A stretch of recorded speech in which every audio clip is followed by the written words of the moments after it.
right, so I'm going to share a quick case study in our study of compassion, kinder ground. Our philosophy is making sure we can create an environment where compassion can grow, and when we do our job well, we like to say that compassion is contagious. So we'll talk about that. And I keep getting closer. Yep. Or not. Doesn't seem like that, so we'll just stay. Go.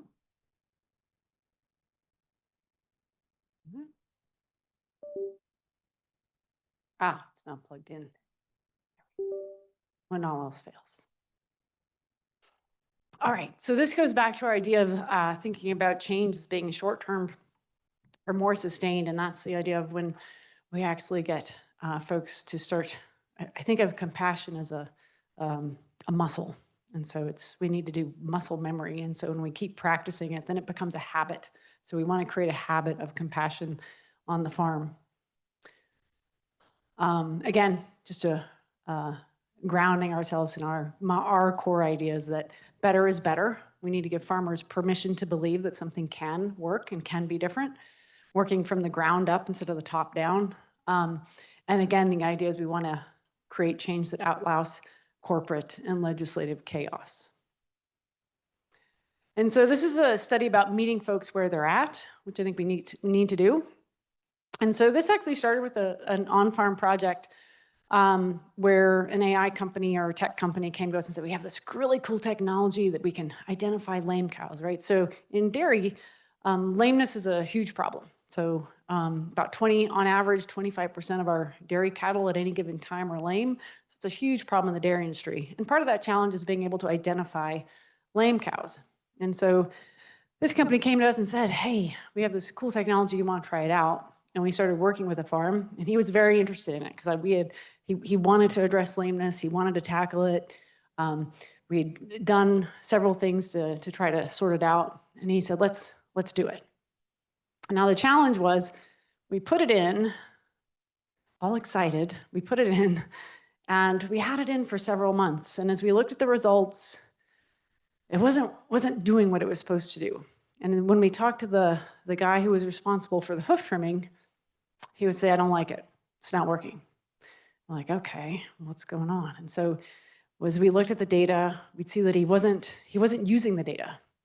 And when I talked to him, I quickly figured out like he didn't trust it anymore, because he said, it would call out cows to me, and I'd look at this list of cows I was supposed to trim, and the cows that I saw weren't on the list. So automatically, he's already doesn't trust the system because it's missing cows that he's worried about. And then it would call out some cows for him to put on the table or in the trim chute, and he couldn't find them. He couldn't tell that they were lame. So he's like, I don't trust it. So we talked to him again. We kind of went through it, and we're like, let's give it another month. Another month went by, and nothing changed. And so kind of took a step back and was like, okay, what's the problem? So what I decided to do was we stepped back and was like, I think we did this in the wrong order. What we should have done first is bring somebody in who really knows lameness. And so brought in Dr. Gerard Kramer and had him do what we call a kinder consultation with the farm. Spent 2-3 days with the farm and worked with the hoof trimmer to see what he's doing, see what he's thinking. But he also did a consultation across the entire dairy setup to look at maybe what's the potential causes and challenges when it comes to lameness. And this was an eye-opener for everybody. So we brought him in for a kinder consultation. First things first, so Gerard's the fellow with the gray hoodie on. He worked with Caesar. He was in charge of hoof trimming and many other things on the dairy. Great guy, passionate guy, loved his cows. Turns out that Caesar had never had any formal training in hoof trimming. He was trained by the guy who trained the guy who trained the guy. Also turns out that the dairy farmer had never had it. He's like, I don't know what good hoof trimming looks like. He's like, he says he knows how to hoof trim. And so Gerard spent the day with Caesar, and very importantly, the rest of me and my other team spent the day with a farmer elsewhere. So we took attention away from Caesar, gave Caesar and Gerard the day to work together to build trust. Because I guarantee you, if we all showed up at the trim shoot, Caesar would have been like, what did I do? Like, am I in trouble, right? And within the first half hour, Gerard solved the first problem of why he wasn't able to find lame cows. And one of the reasons was, in that first picture there, that hoof tester. He had never been taught how to use a hoof tester. And we use a hoof tester to find subtle signs of lameness, to find which foot is lame, which claw is affected. He had never heard of a hoof tester. Nobody ever taught him how to do one. And then once he started using these, he was finding those lame cows, so that the cows that the system flagged that were early in their signs of lameness, that didn't have any obvious outside signs on the hoof, he was testing, and he's like, oh, okay. And so you could start to see, like, he started to kind of trust the system again, like, oh, this actually finds cows faster than I do. Now I can intervene. So Gerard spent the whole day with him, shoot side, and then at the end of the day, he did some basics about teaching him, like, how to sharpen the tools, making sure you have all the tools you need to keep them going, keep the tools of your trade in shape. And the important thing in all of this is, like I said, me, my former colleagues at my former job, we spent the day with the owner and their son, going around looking at these things and kind of watching from afar. We were around the chute. But as we were there, we were able to notice some other things. Not only did Caesar not have sharp knives, not only did he not have a hoof tester, you can see us with our hats and toboggans. It was cold. It was cold out there.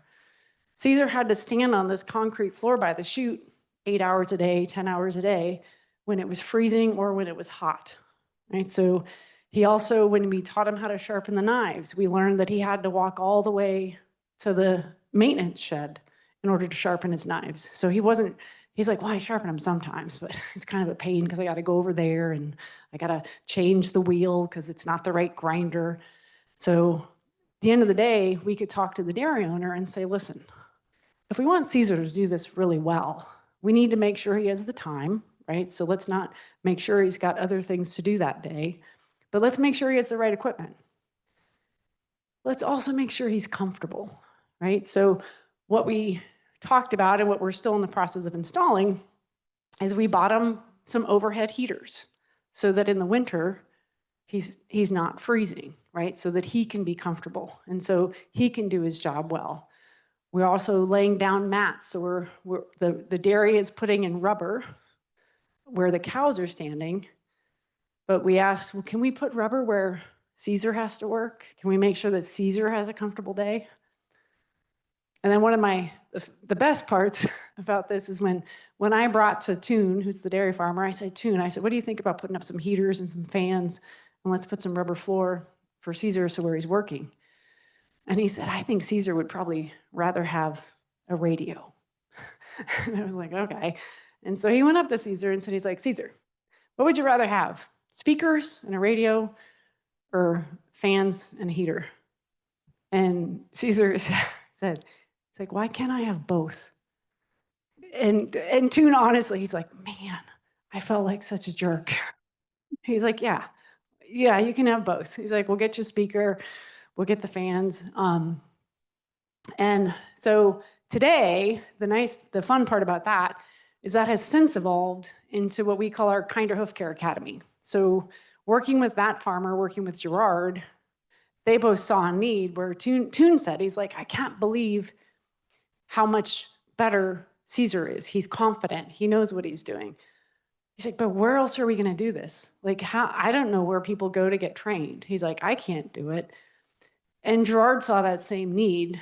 And that's where Kinder Ground, it wasn't on the radar anywhere, but we started working together with them and created the Kinder Hoof Care Academy. So now it's a resource where farmers can send their employees or folks who are interested in learning how to hoof trim can come. We do this in 3 different geographies across the US because we understand that travel is limited for some folks and they can't get very far. So we try to get to meet the need. But again, just a great example of where we're looking for those folks, finding your champions, whether it's on the farm, outside the farm, and then listening to them and saying, well, what do I need to do to help you do that the best job you can? So that's one example. And then I'm going to, where's the next one? Oops, sorry, gonna go that. Back one more. The last step to that is really creating a community. And this is how Kind of Ground does it, but I think it can happen in many ways. The fact that we bring folks in, this was our favorite pair. It was a father-son duo. So Jamie Sullivan is one of our hoof trimmers. Trying to create this community where I have probably 6 different WhatsApp chains going with each class that we've done. So they continue to reach out and they'll ask questions. They'll send in pictures. Have you ever seen this? What did you do about this? And so they can bounce ideas back and forth, share ideas like, where did you get this or where did you get that?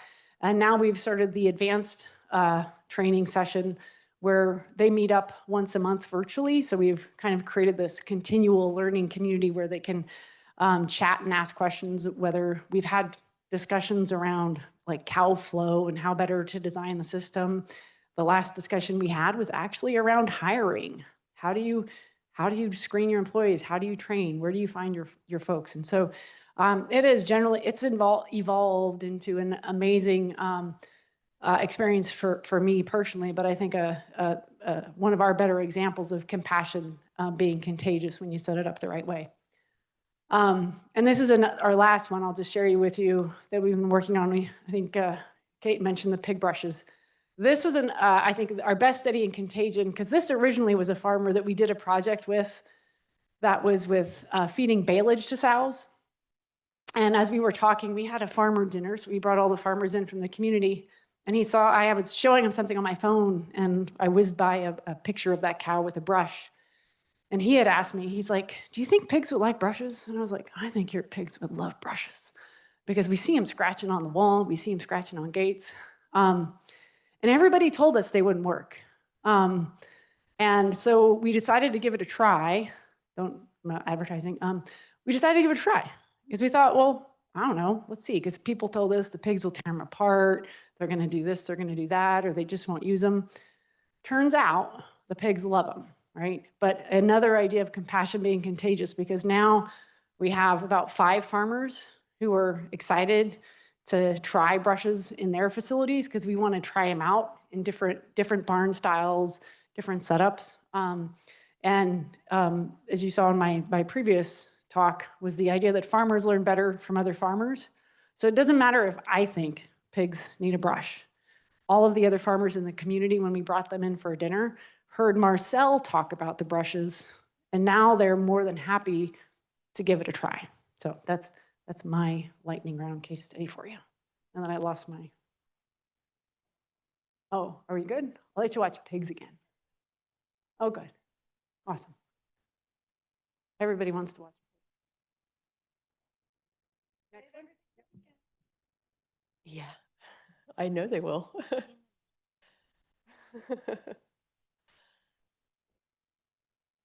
All right, so round 2 here.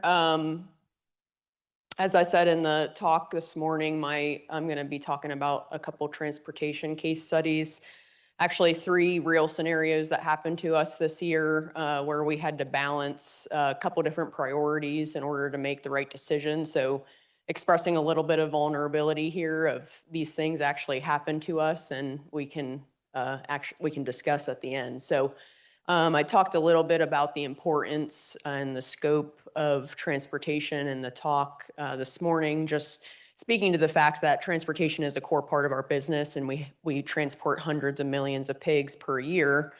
And part of that comes with obvious welfare concerns as we think about thermoregulatory, heat stress, cold stress, transit times, anything relating to handling, overcrowding, stocking densities, and that sort of thing. And even small lapses in process can result in failure that can affect animal welfare. It can affect biosecurity, people's safety. There's a number of things that are at risk when we're transporting pigs.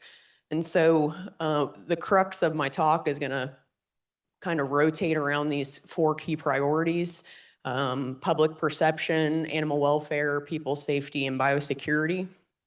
From an animal welfare standpoint, we talked about stress, we talk about injuries, thermoregulatory, biosecurity. Transportation is a huge area of risk for disease spread, not only from going from site to site, but the trailer and the tractor itself and the people moving the pigs can be a risk. Human safety, we have to move pigs with people, being in trailers, moving around pigs, being outside of the trailer can be a risk for people. And then public perception. So public perception is the most visual thing that we have to the public. So pigs on the road, the driver stops for gas, stops for a snack, pigs in the parking lot of the gas station, right?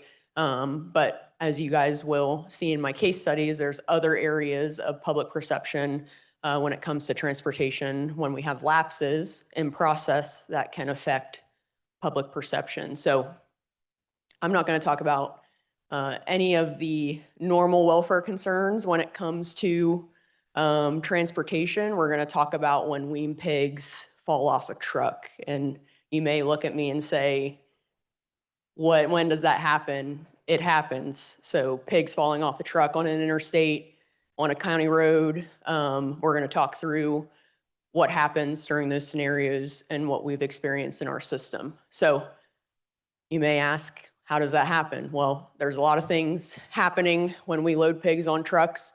Number one, when we load wean pigs on trucks, pigs are small, trailers are large. And so the normal exploratory behavior of pigs can open them up to this risk of exploratory behavior or bolting. And then when we load pigs that are small or of poor condition or are sick, and are prone to falling out of holes on trucks.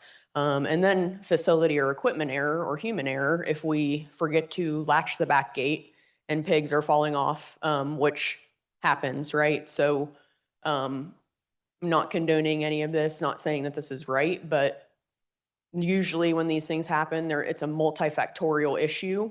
And so let's talk through a couple scenarios that happen. So if you are not familiar with the swine industry, one of our big priorities is obviously biosecurity. So we preach biosecurity every single day. And one of the things that is pretty core to a biosecurity practice or principle is that pigs don't have access to outside.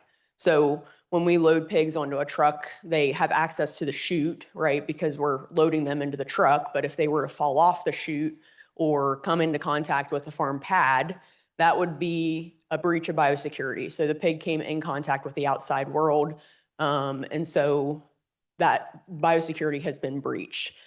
And so what happened with this specific scenario, it was in August and there were 5 pigs that fell off. The driver did not pull the roller door latch completely shut and one of the gates opened up in the truck and 5 pigs had fell off onto the ground, onto the farm pad. And the farm manager acted very quickly from a biosecurity standpoint and said, I'm going to bring these pigs back and euthanize them because they've been breached of biosecurity, okay? So priorities in terms of what we talked, like the 4 priorities that we talked about, biosecurity was prioritized, human safety, not really a consideration here, but welfare and public perception were not really considered outside of the benefits that biosecurity offers from a welfare standpoint. And then number 2, similar scenario. Actually, we had a driver that was disgruntled, pulled away. There were 10 pigs left on the chute. And the manager acted very quickly, brought the pigs back inside, put them in a stall with a sow, and then weaned them the next day. So this is another very clear breach of biosecurity. You should not bring pigs back, or the most, I would say you should not, but most people will freak out at something like this happening. Pigs should not come back in the site after being outside. So this was a breach of biosecurity according to SOP, but was very thankful that the manager acted fast and brought these pigs in to be safe. So they prioritized pig welfare, did not want to euthanize those pigs, and then Obviously, public perception comes into that because we did not think that those pigs were tarnished. So think about those two as I go through these risk factors. But if you were the manager of these two farms, which would you do and why would you do it? So let's talk through, again, you have to consider multiple different things when you're working through these. And a lot of times it's the decisions are being made very fast. And so it's thinking in the moment and doing what you think is best in the moment. So from a biosecurity standpoint, we had a lot of talk on disease today, and we talk about seasonality. And relative to biosecurity practices, there's definitely a greater risk for disease spread in the winter. So between the months of about now, October 1st through March or April 1st, the swine industry is holding their breath waiting for PRRS and PED to happen. And so our biosecurity risk through these months are going to be much higher compared to when it's 100 degrees for 3 straight weeks in Guyman, Oklahoma, and it hasn't rained in a month. So there are different biosecurity risks. Biosecurity continues to be a priority throughout the year, but there are different biosecurity risks as we go throughout the year. And one thing that we've tried to stress in our system, who previously biosecurity was everything, end all be all, biosecurity is the management of risk. It is seldom the elimination of risk. And so you have to work through what risk you accept to take care of animals and what risk you don't accept to take care of animals. And we affirm our duty to take care of pigs without compromising pig care or biosecurity. Human safety, you guys may have seen in the news earlier this year, there was a man who got out of his car on an interstate and was killed trying to save a turtle. Same concept, right? We can't compromise human safety on roadways to help save pigs. And so, and of course, there's also innocent bystanders. You don't want to compromise the risk of someone else's life swerving to miss you on a highway. Understanding that pigs travel on major roadways, and so making sure that we're protecting human safety during these instances. And for us, human safety is always going to come first. And then public perception. Again, you may think that this is not a problem, but if you look to social media or the news outlets, you will see rescued pigs happening all the time, all over TikTok, Facebook, news stations. They get named, they go to rescues, and the industry gets this picture of we don't take care of pigs because they're falling off of trucks. And then just a specific example, this social media outlet, they get over 2.5 billion views per month on their channel, and they have over 50 million followers. And they had a story about a wean pig that had fallen off the truck in transit to their next destination. And then, of course, animal welfare, right? There's an animal involved in these instances. And one of the realities that we face, and as we dabble through these scenarios, is what do we do with the pigs that's recovered? Remember, the purpose of biosecurity is to protect the greater good. So if I have to, is it right to remove animals that have gotten outside to protect the health of the animals inside the barn? Or do I sacrifice those animals, again, to protect those animals inside the barn? So, and then there is a reality of pigs may not be able to be recovered. And so what happens to those pigs that go off into a field we can't corner and we cannot capture? So that's real sequelae of this that can happen.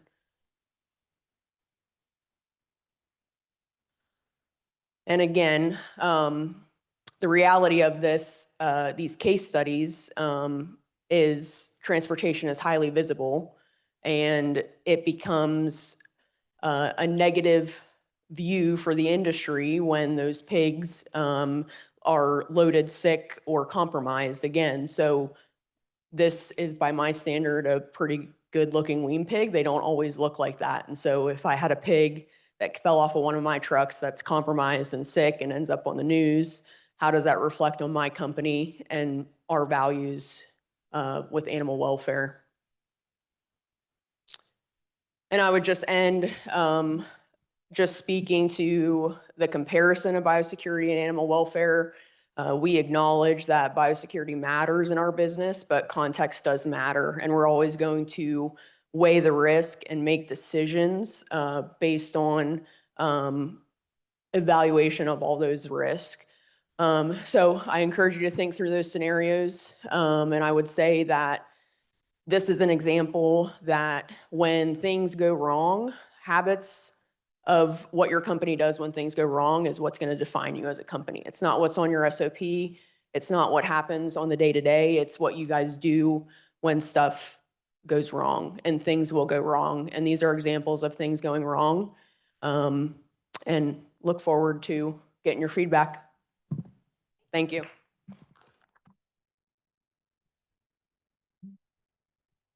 And I shouldn't have waited to have questions because I have so many.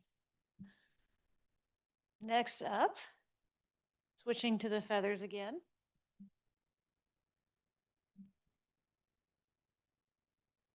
Right, we are going to stick with transportation, but we're going to go south of the border.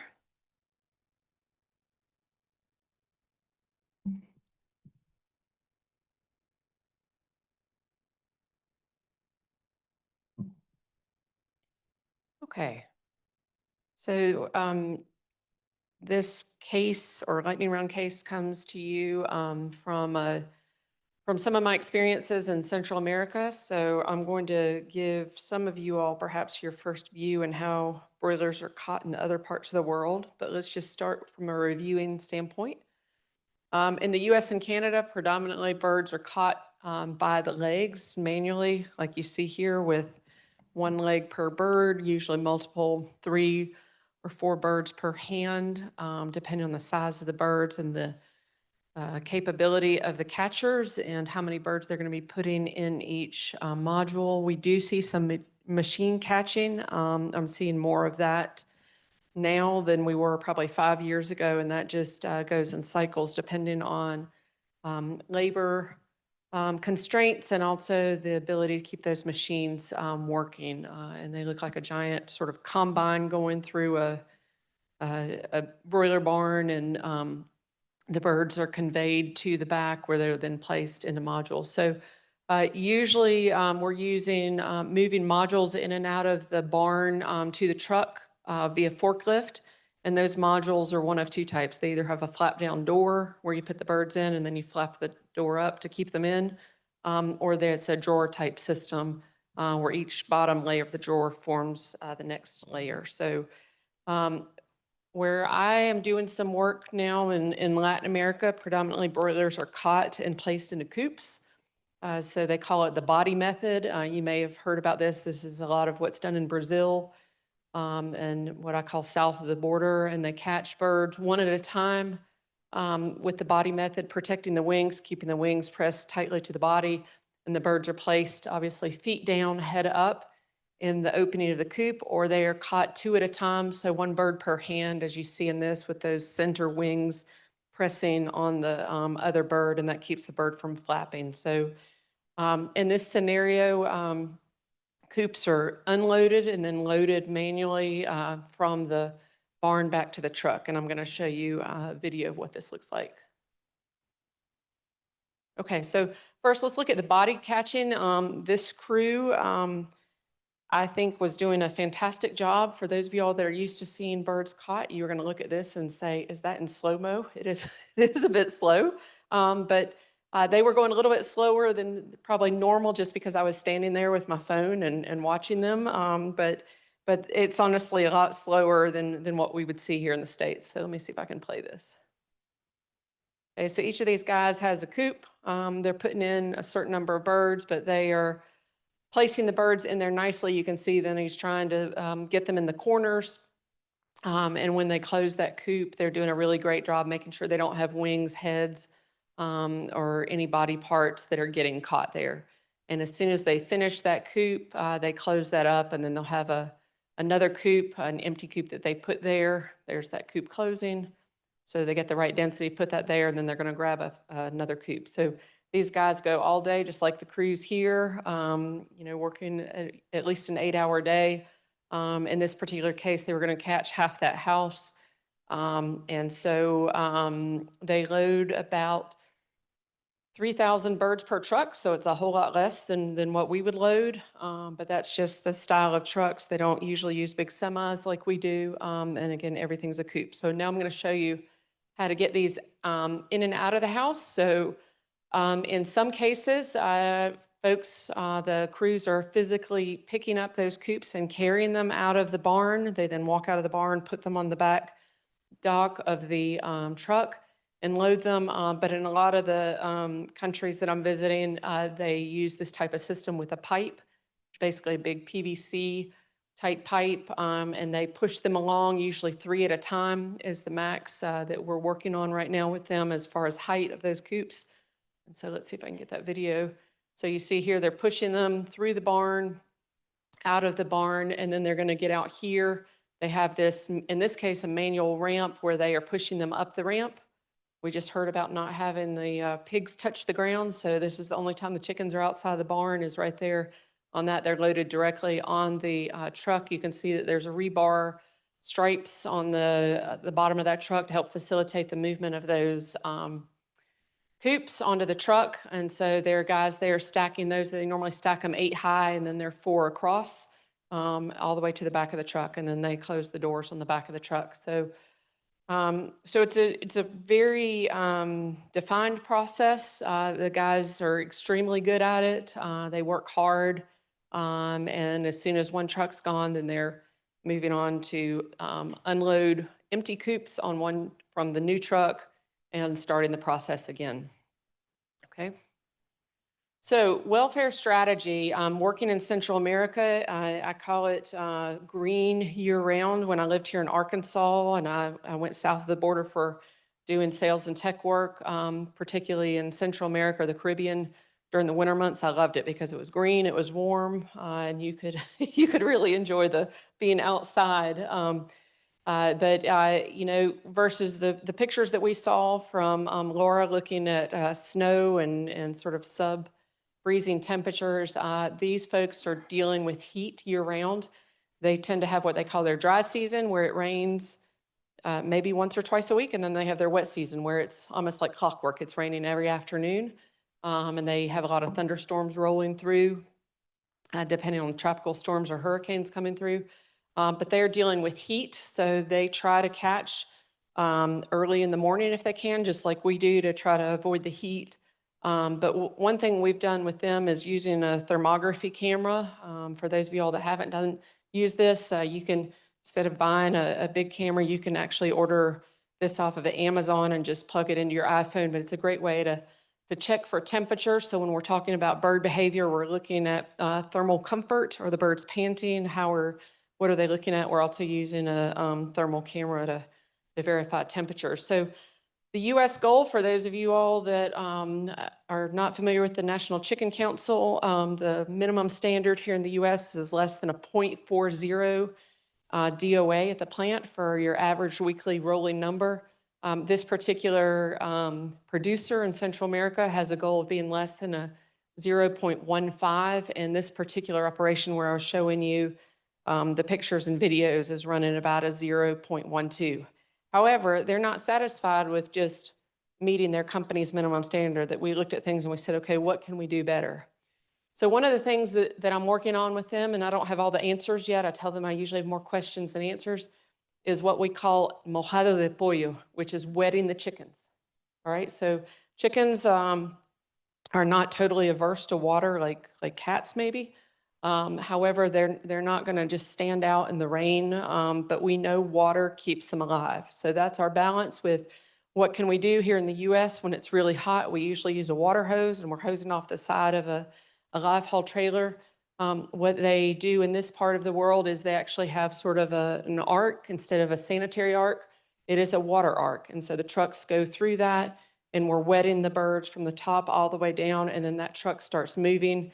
It normally has, in this particular country, it normally has about 2 hours to get to the plant, and then it sits at the plant for about half an hour to an hour before they're processed. So if we can do this, we keep the trucks moving, we're going to keep the birds comfortable, because It's going to allow them to have some of that thermal benefit with water and air movement.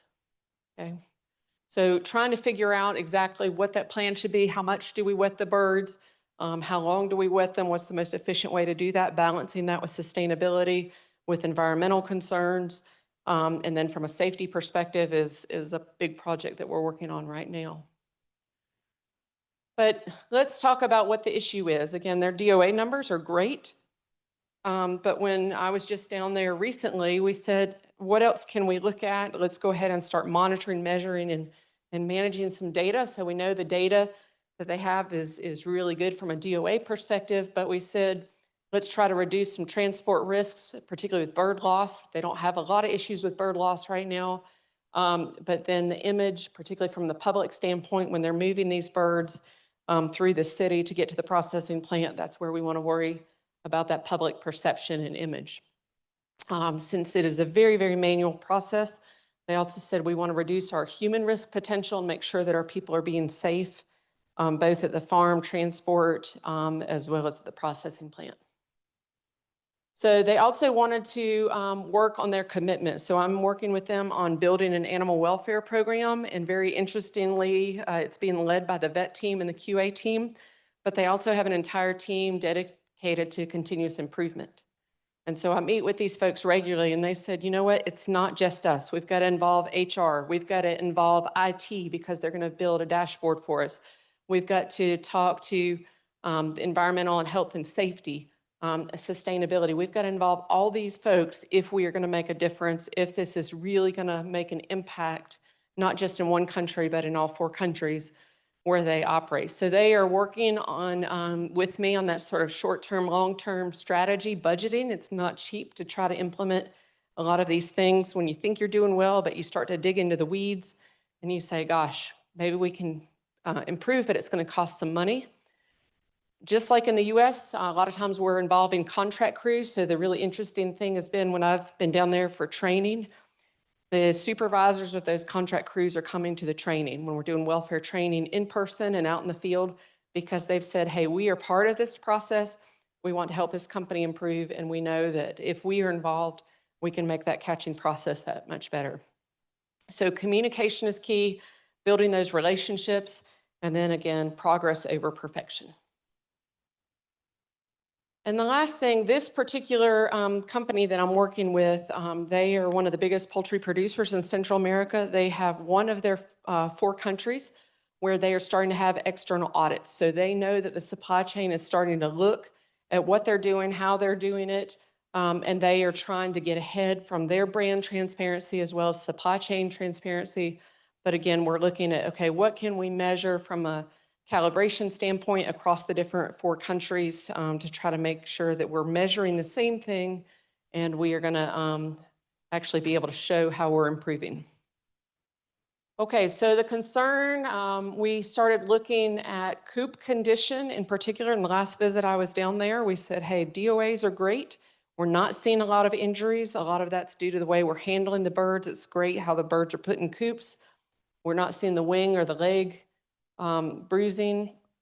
However, and because soccer is king down there, we use the red card, yellow card, green card mentality to say red card is a fail, yellow is okay, not great, and then green was a go. So I want you all to look at these pictures here, and we're going to see red cards in 3 of the 4, and we can see in all of these coops that the coop itself was in pretty good shape except for the bottom. And we started looking at this and we said, why in the world is the center of the coop and the bottom breaking up like that? And so I started asking questions and I said, well, have we replaced the sides of the coop and not the bottom? And they said, no, this is just how they are. And so these coops were coming out of washing. And this gentleman you can see here was bringing them off the rack, stacking them up, and they were going on. So we stood there for about 20 minutes and we were pulling off about every probably 4th coop. And he was getting a little frustrated with us and we said, okay, let's stop and let's talk about what's wrong, because he's doing a good job. He's helping facilitate the loading. but nobody's really looking at the condition of these coops. So we talked with him about what our concerns were and what we were looking at. And then we also looked at the bottom of these trucks. Again, these trucks were using contract crews for catching, and they're also contract trucks. And I said, I really like the rebar that you have in the bottom, but let's take a look at that when the truck's empty and make sure that we don't have areas where we're loading those coops on that truck where they can be catching and breaking in the bottom of the coop. And we saw that they were in really good shape. Then we, when we were at the farm, we looked at the coops coming off the trailer, and we saw that coops were clean. They'd been through the washer, but again, nobody was doing sort of a quality check on looking at them. So they were returning from the plant to the farm in that condition with the broken bottoms. And then we looked at them in the barn as well, ones that had already been unloaded. And you can see here's an example of the pipe. The pipes stay on the farm. And in this particular case, the pipe was cracked and broken. And we said, could that be the reason why we're seeing this damage? And so we looked at that and we said, we don't think that's the reason. And here's an example of the pipe being broken. And so we said, all right, let's take some actions and let's see what we can do. So if you look very closely at this top picture, you can see that as they are pushing those coops in this particular operation, they are basically centered on the pipe. And so if you figure 10 birds per coop, and you figure each coop probably weighs about 50 pounds, 50 to 55 pounds, take that times 3, and now you're putting all of that weight centered on that bottom coop on top of a pipe. And that was sort of our aha moment. Maybe that could be the reason. So to, again, reference my daughter, we watched a lot of Sesame Street, particularly during COVID, and Elmo taught us all to say, I wonder, what if, let's try this. And so we, with the crew there on the farm, we said, and this is this bottom picture, we said, all right, let's try to run this like a railroad. Let's try to use 2 pipes together. We're going to have them about a foot width apart. And I want you all to push those. In this case, you can see they had a 4 stack instead of a 3 stack. And we said, how is this for you? Is this working? Is this better? And they were like, man, this is so much easier because now the coops aren't doing this. I can stop when I need to stop and the next guy is moving the coops forward. I can stop and those coops are flat. And they said, I think I can actually push 3 coops plus 3 coops. Maybe I can push 6, so I'll be that much more efficient. But this seems really nice. But they said, it doesn't work really well when I get to the corners. And we said, okay, well, here's an example from South America. And if you look here on the top, where they've run it like a railroad, where we've got the double lane and then we cross them. So that way, when they go together, it's pretty seamless. And so they are trying that. So the other thing that we recommended was changing from about a 3-inch pipe or PVC pipe to about a 2 or 2.5 inch, a little bit lower to the ground, make it easier for them to get the coops up and on the pipe when they're moving them through. The tube setup to go from a single to this railroad style or parallel runners like you see here. And we said, you know what?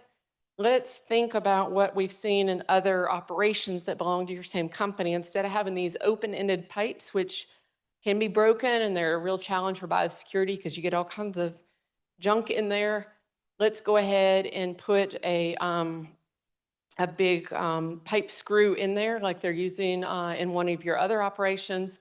And that's going to not only have a better condition, but it's going to allow you to connect them and it's going to allow you to have them closed. So again, not reinventing the wheel, but just talking amongst their operations about what they were learning. So what have we seen? Again, improved stability, improved efficiency in moving these coops within the barn. Staff thought it was great. I didn't have to talk a whole lot, even though you all know I can, but they kind of talked amongst themselves and they said, we think this works. Can we keep doing this? And I said, I think it would be great if you keep doing that. So it's something that I hope next time I go down to visit, we'll see.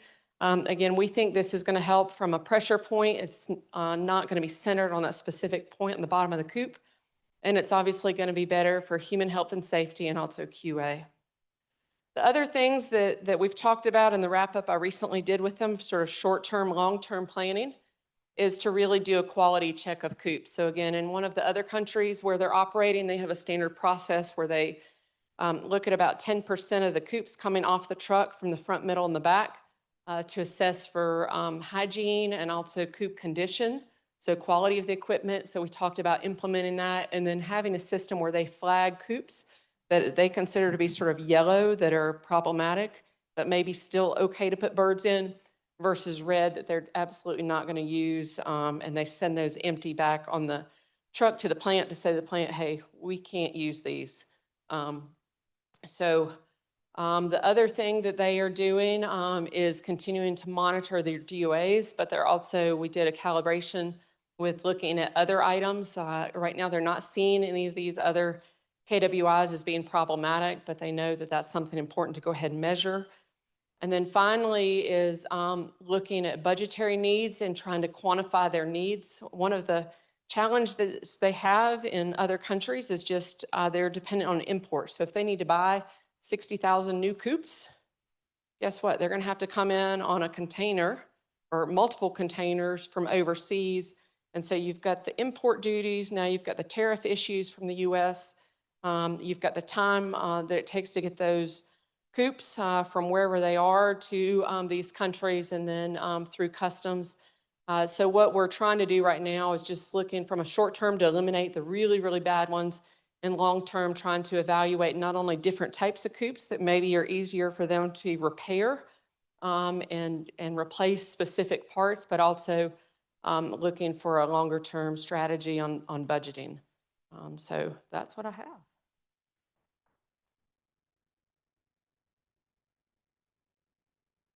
Dr. Crumpacker is going to mime this for us. Taking the true field vet approach.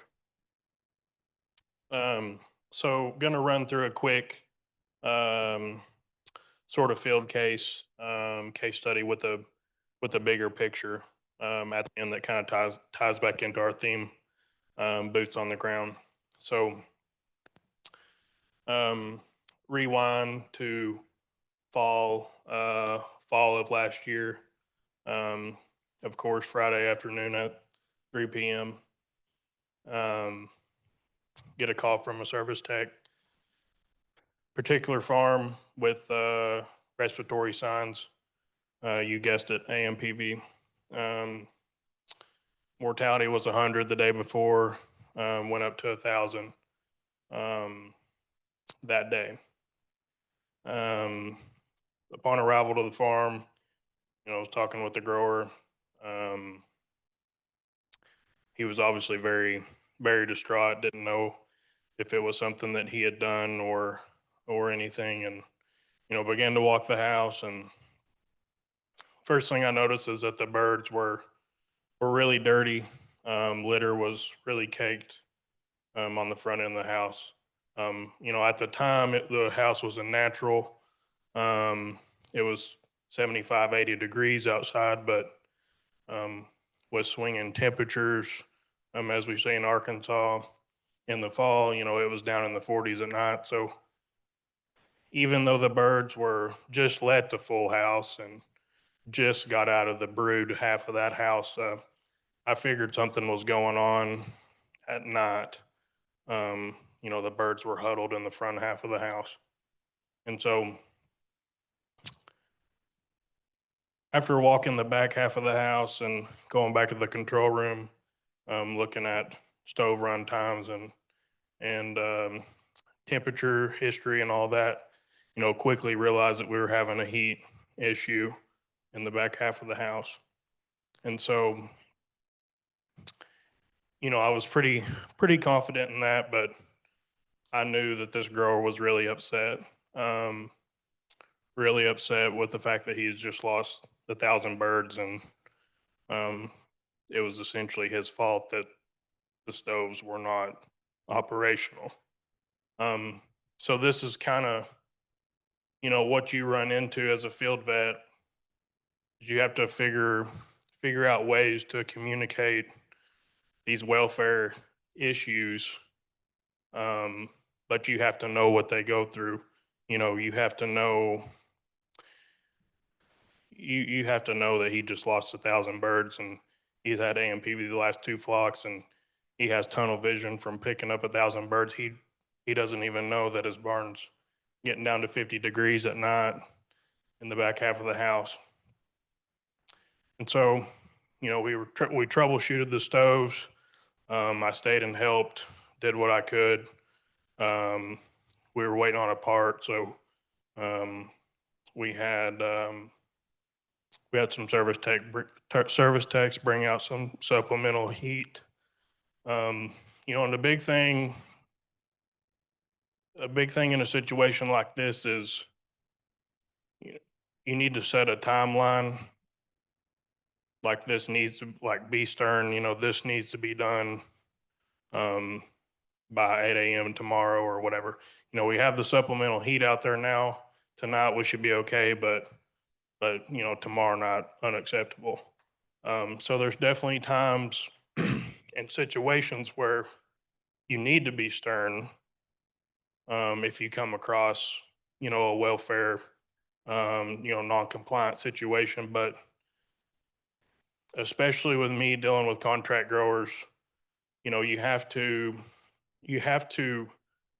let them come to their own conclusion and, you know, kind of let them make the decision and you guide them where you want to go. Like, no, I'm not gonna be stern with someone if their water line is 3 inches too low, you know. But if you smother a house of birds, that's a different story. So that's kind of the big picture, you know, bringing it back to boots on the ground. Like that's what we deal with. If you're just an auditor, you know, you're writing down what you see, but you don't have to communicate that. And as a vet, you're on both sides. So thank you. All right. Last but not least, Dr. Tensa. So I'm going to talk about a case study with environmental enrichments. This was my pecking farm. For full disclosure, this is the same farm that we found the barium in the water on, as an aside. They had an issue with pecking as well. They would lose about 20 to 30 light hens a day, starting in about 6 weeks, and this would continue all the way to market.